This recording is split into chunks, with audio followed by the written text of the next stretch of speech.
Clasificación B, bajo supervisión de un adulto.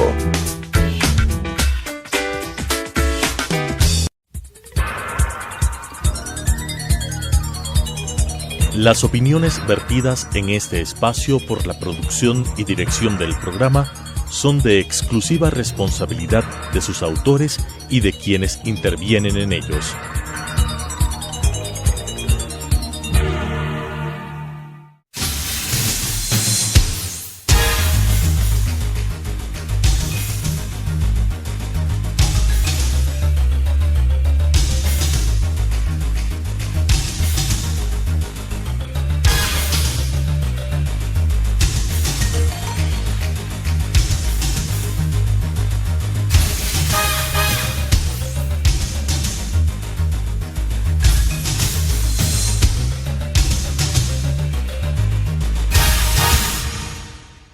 Gracias, nuevamente les saluda Ángel Horna, director del Colegio de Abogados de Pichincha. Saludamos a todos quienes nos siguen permanentemente, semana a semana, nuestro programa Debate Jurídico del Colegio de Abogados de Pichincha.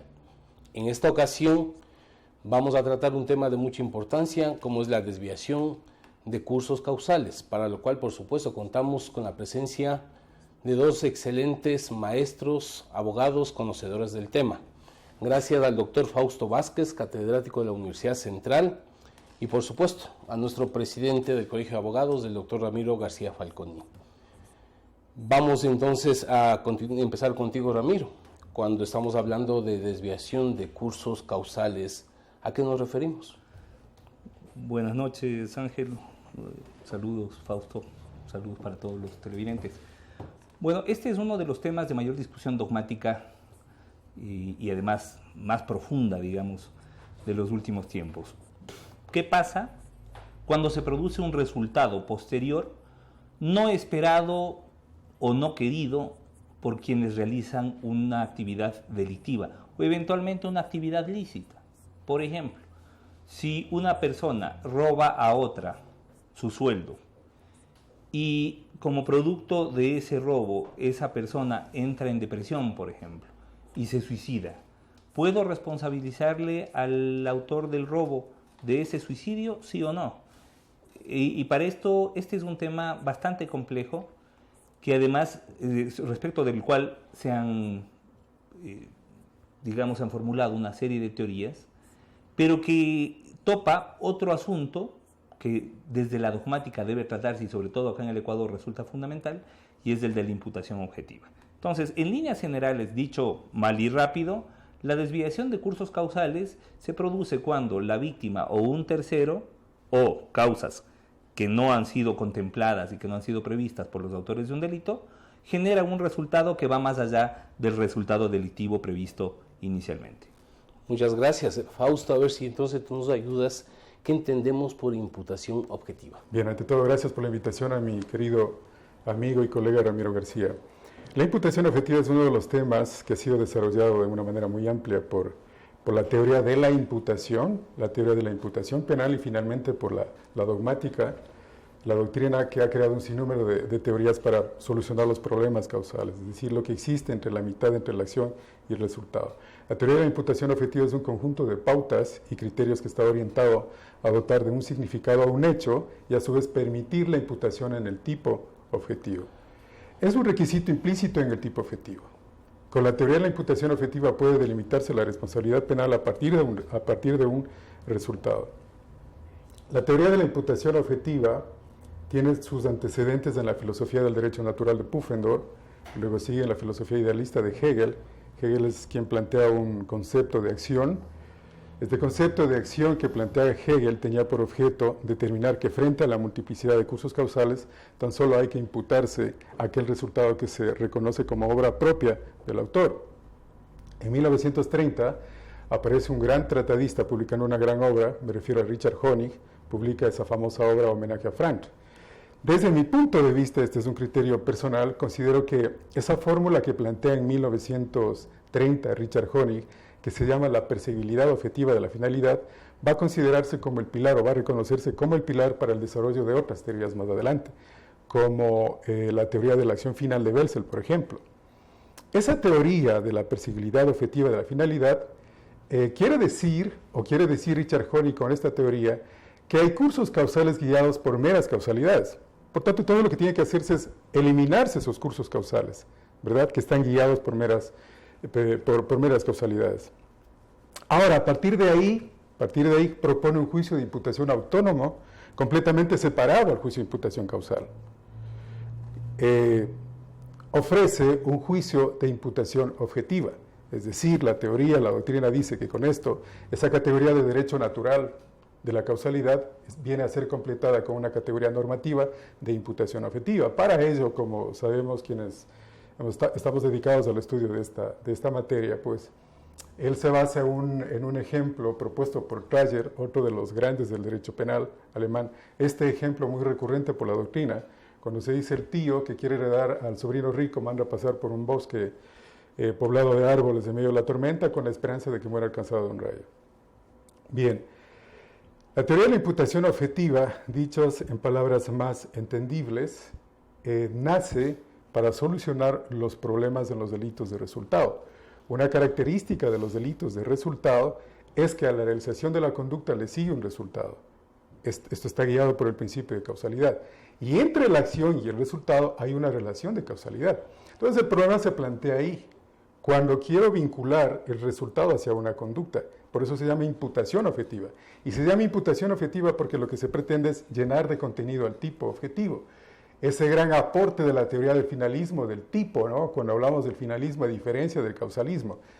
En la época del causalismo, cuando dominaba el positivismo científico en el siglo XIX, se creía que el mundo estaba dominado por leyes causales.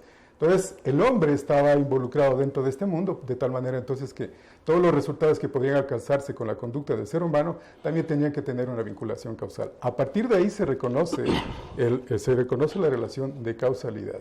Y se van creando, ¿no? La doctrina va proponiendo un sinnúmero primero identifica los problemas causales. Ahí tenemos causalidad alternativa, causalidad cumulativa, hipotética, atípica, rota, la intervención en curso causal ya puesto en marcha, la causalidad adelantada. Esa es la manera como identifican los problemas. Luego van creando un sinnúmero de teorías, que también ahí está la teoría de la equivalencia de las condiciones, etcétera, etcétera. Pero las más reconocidas, que creo que más adelante las vamos a tratar, la teoría de la imputación objetiva de Rotzing, de Jacobs y de Frisch. Bueno, entonces, Ramiro, hablando de imputación objetiva, ¿cuáles serían los criterios para su aplicación? Bueno, en primer lugar es necesario analizar la adecuación de la conducta. Cuando hablamos de adecuación estamos hablando de la idoneidad de la conducta en relación del fin de protección de la norma. Como ya dijo Fausto, la imputación objetiva es una estructura que se incorpora al tipo objetivo, entonces tenemos que analizar, de acuerdo a los elementos del tipo objetivo y el fin de protección de la norma, si esta conducta era adecuada o no para producir el resultado. Luego, tenemos que analizar, y aquí se incorpora los criterios del riesgo en la sociedad, esa Risikogesellschaft o sociedad de riesgo que hablaba Ulrich Beck, y se habla pues del riesgo jurídicamente desaprobado, es decir, cuando una conducta riesgosa rebasa los límites de aquello que jurídicamente se permite. Un poco para clarificar el tema. El riesgo está presente en prácticamente todas las actividades de nuestra sociedad. Nuestra sociedad contemporánea, nuestra sociedad del siglo XXI, es una sociedad de riesgos, sin lugar a dudas. O sea, pensemos nosotros, por ejemplo, en la interacción vehicular que tenemos. Entonces, cientos de miles de personas movilizándose en máquinas que pueden generar una cantidad de resultados lesivos. Y por supuesto, eso es una actividad riesgosa, pero nadie puede decir que manejar un auto es un riesgo jurídicamente desaprobado. Ahora, si yo lo hago a exceso de velocidad, en contravía, en extraembriaguez, etcétera, entonces ahí sí voy a generar un riesgo jurídicamente desaprobado. Luego, tiene que analizarse si este riesgo se realiza o no se realiza en el resultado, porque no todo riesgo puede imputarse a título de resultado. Por ejemplo, si yo estoy manejando en estado de embriaguez, pero lo estoy haciendo de manera adecuada y resulta que se provoca una colisión porque la otra persona no cumplió las normas de tránsito, por ejemplo, entonces no se puede, a ese riesgo jurídicamente desaprobado, manejar embriagado, no se le puede imputar el resultado lesivo, porque no se realizó en el resultado. En otro ejemplo, por ejemplo, sería en el ámbito médico, un médico que no realiza la intervención adecuada o prescribe la medicina adecuada y se produce un resultado, pero ese resultado es debido a otro tipo de circunstancias, a otro tipo de cursos causales, justamente el tema del programa. ¿Hasta dónde se me puede imputar a mí un riesgo, mejor dicho, un resultado en base de un riesgo? Primero, entonces, tiene que haber un riesgo jurídicamente aprobado, luego tiene que haber una realización de ese riesgo en el resultado, tiene que haber una relación de causalidad, y ahí nos metemos en otra discusión. ¿Cómo establezco la causalidad y cuál teoría es la que aplico? Porque si aplico la teoría de la equivalencia de las condiciones o de la condición sine qua non, por ejemplo, todas las causas son relevantes. Luego, ¿qué pasa si aplico la teoría de la causalidad adecuada, por ejemplo? Es decir, se ha elaborado una serie de construcciones teóricas a efecto de poder delimitar cuándo se puede imputar a una persona, o mejor dicho, establecer una relación causal entre un resultado y la generación de un riesgo jurídicamente desaprobado. Bueno, vamos a continuar luego de un pequeño corte con este tema muy, muy importante, cómo resolver los problemas de desviación de cursos causales.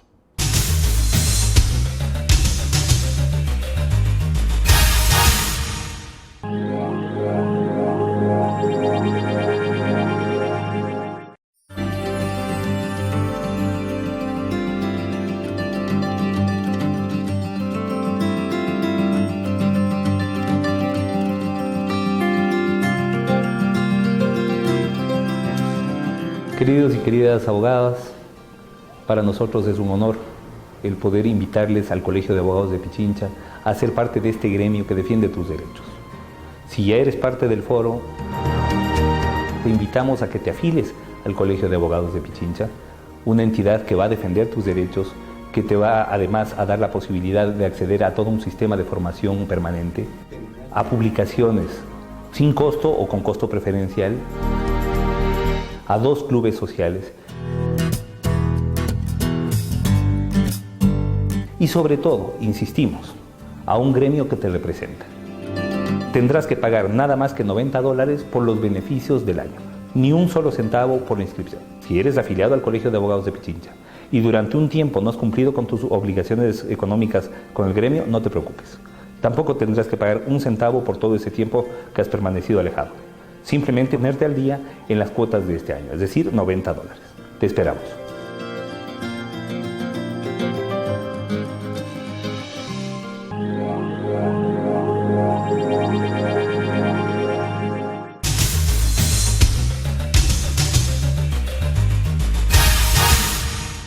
Nuevamente en nuestro programa Debate Jurídico con el doctor Fausto Vázquez, catedrático de la Universidad Central, y con nuestro presidente, el doctor Ramiro García Falconi.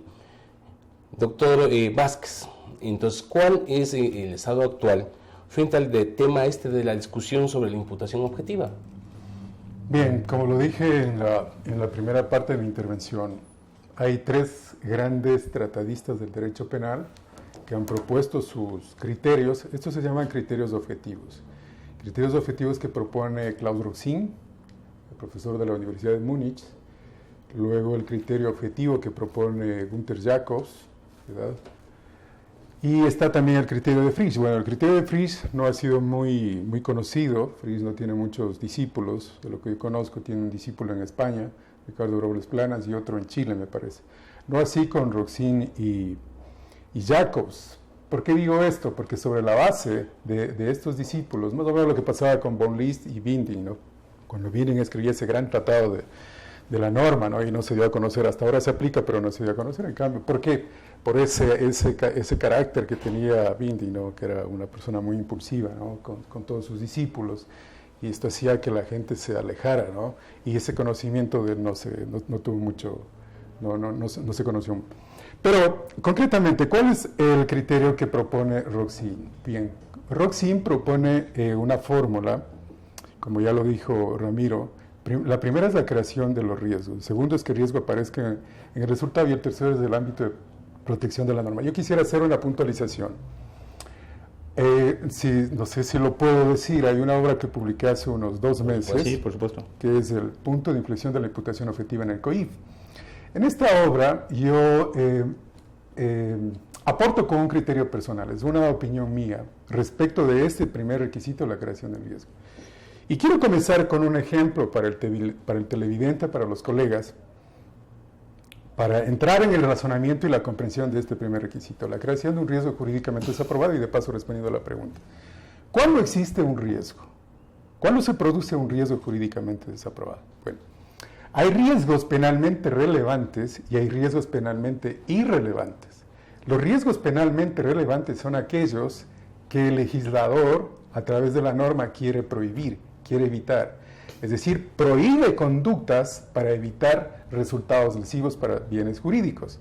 Y los riesgos penalmente irrelevantes, en cambio, se refiere a aquellas conductas que se reconocen como una conducta socialmente adecuada. Es decir, conductas que no llegan a lesionar bienes jurídicos. Ahí está esa famosa obra, La Sociedad del Riesgo, de Ulrich Beck, que no es un abogado, es un sociólogo alemán que propone esta obra, ¿verdad? Entonces, mi pregunta es esta, porque creo yo que esto conlleva a la confusión. Incluso me atrevería a decir que hay ciertos problemas o impases en la traducción del alemán al español, cuando se habla de esta teoría. ¿Por qué? Vamos a ver, ¿qué es crear un riesgo? Pregunto, vamos a suponer que A dispara a B, y sobre la cabeza de B hay una manzana. A propone disparar a la manzana. Mi pregunta es, ¿hay un riesgo ahí? Creo que todo el mundo estará de acuerdo y dirá, sí, hay un riesgo ahí. Muy bien. Cambio el ejemplo. Ahora vamos a poner que A dispara directamente a la cabeza de B. Sigue la pregunta, ¿hay un riesgo? ¿Cómo que esto conlleva puede llevar a una confusión? Pero la respuesta es sí, sigue habiendo un riesgo. ¿Por qué? Es importante tomar en cuenta que cuando se exige la creación del riesgo, es decir, ¿por qué se habla solo de riesgo? Porque la realización de la conducta solo ofrece la dominabilidad fáctica de esa conducta que realiza el sujeto activo. No asegura el resultado. Vamos a ver un ejemplo de este futbolista Cabañas en México. A él le dispararon en una discoteca y sobrevivió. Hace unos 8 meses pasaban por los noticieros de un niño de 4 años en China, cayó del 4º piso, cayó y se levantó y se fue. Es decir, no asegura la realización de una conducta, no asegura el resultado. Por eso se habla de la creación del riesgo jurídicamente desaprobado. Bien, por un lado.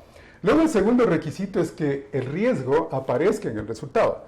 El resultado se mira en la creación del riesgo. Esto se mira con más claridad en los cursos causales atípicos. Por ejemplo, A golpea a B, B cae al piso herido, luego aparece C, se traslada al hospital y en el camino muere C. Ahí se miran 2 tiempos. Vamos a ver que el resultado es de muerte. Pero ese resultado de muerte se puede imputar a A, la respuesta es no. ¿Por qué? Porque A creó un riesgo de lesión probablemente. Pero ese riesgo no se mira en el resultado. Por eso entonces llega la afirmación que el resultado se mira en la creación del riesgo en un momento ex ante y el resultado se mira en un momento ex post. Luego, el tercer requisito, que es el ámbito de protección de la norma. Bien, acá... Perdón que te interrumpa en esto, Fausto. Una precisión. Esta objetivización de la relación causal entre el resultado y la conducta no puede, desde mi punto de vista, prescindir de la finalidad, de la intencionalidad con la que esto se realiza, porque de lo contrario, simplemente tendríamos que aplicar, mejor dicho, tendríamos que analizar si existen resultados y condiciones que puedan conectarse causalmente y resolveríamos el tema. Y esto no es así. Por ejemplo, o sea, hay diferencia entre querer, en el ejemplo que puso Fausto, hay diferencia entre querer disparar a la cabeza de una persona y querer disparar a la manzana que está encima de la cabeza de una persona. El caso dice, claro, el cuento de Guillermo Tell, pues, ¿no? Entonces, claro, es diferente querer dispararle en los ojos a alguien o querer dispararle a la... Ahora, que si quiero dispararle en la manzana y le llego a la cabeza, pues evidentemente es el mismo resultado que si quiero dispararle a la cabeza. Ahora, ¿qué es lo que varía? La intencionalidad, la finalidad con la que yo genero esa conducta. Y esta es justamente una de las grandes discusiones de la dogmática actual, porque en algunas teorías terminamos por poco y más prescindiendo de esta finalidad. Y en otras, como la de, y en eso no me dejará mentir Fausto, prescindiendo, como las de Jacobs, del resultado. Porque, claro, si prescindes del concepto de bien jurídico, termina siendo casi lo mismo la tentativa que el delito consumado. Claro. Perdón, nada más de esa puntualización. Iba a hablar sobre el fin de protección de la norma, me parece. Y no solamente eso, pero antes de eso quisiera aclarar lo que tú acabas de decir. A ver, es que estamos dentro del tema de la imputación objetiva. Lo que tú has referido está comprendido dentro de la imputación subjetiva. Sí. Eso es otra cosa. Estamos dentro de la imputación. Ahora estamos dentro de la imputación objetiva. Por eso genera grandes problemas la imputación, es decir, el resultado. Nos hablamos de lo que proponía, por ejemplo, y tú acabas de decir, está la previsibilidad. Ahí se mira claramente la propuesta, la fórmula de Honig. De hecho, Roxin desarrolla su teoría basada en la teoría de Richard Honig, cuando dice la previsibilidad objetiva de la finalidad. Claro, es que si hay tantos resultados frente a la realización de una conducta, solo imputa el resultado que responde al fin que persigue el sujeto activo. Ahora, aterrizando un poco a ejemplos, digamos, reales. Una persona que tiene una finalidad sexual al cometer un delito, por ejemplo, acceder sexualmente a una persona sin su consentimiento o violación, se le puede imputar el resultado muerte ocasionado no por consecuencia de su acto, porque claro, si la viola de forma brutal y le provoca una hemorragia interna y muere, obviamente es imputable el resultado muerte. Pero si pasan 7, 8 meses y la víctima, en uso de sus facultades, decide terminar con su vida, esto no puede ser imputado de ninguna manera a los autores del delito sexual. Y eso acabamos de ver a propósito de la Corte Nacional de Justicia. Eso te iba a preguntar, Ramiro. Entonces, ¿cómo resuelve estos problemas de las Cortes de Cuatro? Estamos en pañales, Antes, permíteme hacer esta precisión. Mira, lo que tú dices, yo creo que es importante dilucidar esto. A ver, cuando el sujeto activo realiza una conducta, hablamos del fuero interno y el fuero y el mundo externo, ¿verdad? Por eso se dice la conducta es activa y pasiva. Y esa conducta tiene dos aspectos, un aspecto interno y un aspecto externo. En el aspecto interno están los elementos subjetivos, lo que se reconoce como elemento subjetivo del tipo.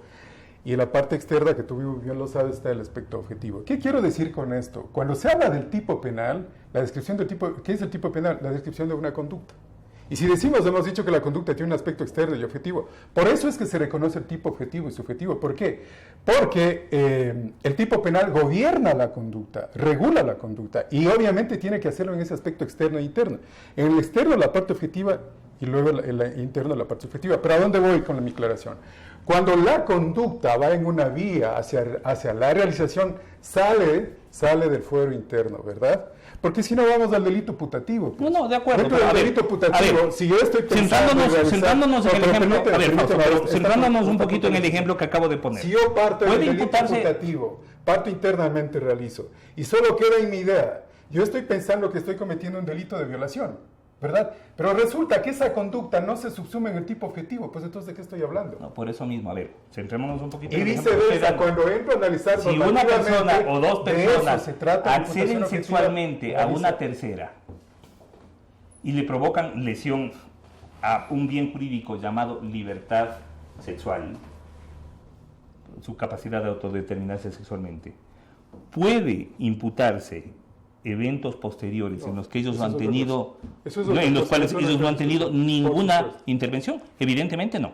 Entonces yo creo que ante la pregunta de Ángel sobre cómo resuelven estos problemas las Cortes ecuatorianas, yo te diría que con una de cal y otra de arena. Hace poco tiempo acaban de resolver, por ejemplo, un caso de una persona que atacó a otra, le dio una cuchillada, no le produjo ningún efecto dañoso mortal. Resulta que después de 5 horas esta persona ingresa al hospital con una laceración de pulmón. Quiere decir que tuvo otro problema, otro altercado con alguien, fue lesionada gravemente y murió. Obviamente no podía imputarse ese resultado de muerte al primero que le lesionó levemente. Y la Corte Nacional resolvió declararlo inocente del cargo de asesinato. Ahora, en cambio, vemos que resuelve declararle culpable de asesinato a 2 personas que violaron a una persona 8 meses antes.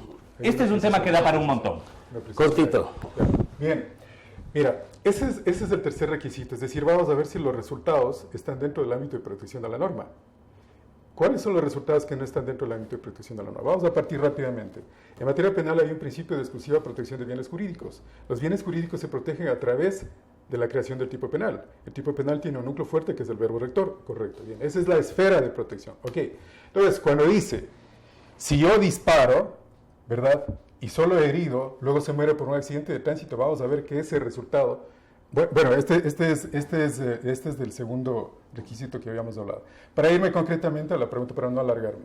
¿Qué está dentro del ámbito de protección de la norma y qué no está? Están los resultados directos. Los resultados directos. Exacto. No los resultados indirectos. Por eso, claro, este fallo, desde mi punto de vista, impresentable desde todo punto de vista, valga la redundancia, no puede comprender dentro del ámbito de protección de la norma consecuencias indirectas, como por ejemplo el caso del síncope de la madre que al enterarse de la noticia que su hijo fue atropellado, murió. Eso no se puede imputar aquí en la causa. Muchas gracias, Fausto Vázquez. Este es un debate jurídico, por supuesto, temas de mucha discusión, mucho por tratar. Quizás haya otra oportunidad donde precisamente podamos tener a invitados de calidad como el día de hoy. Muchas gracias.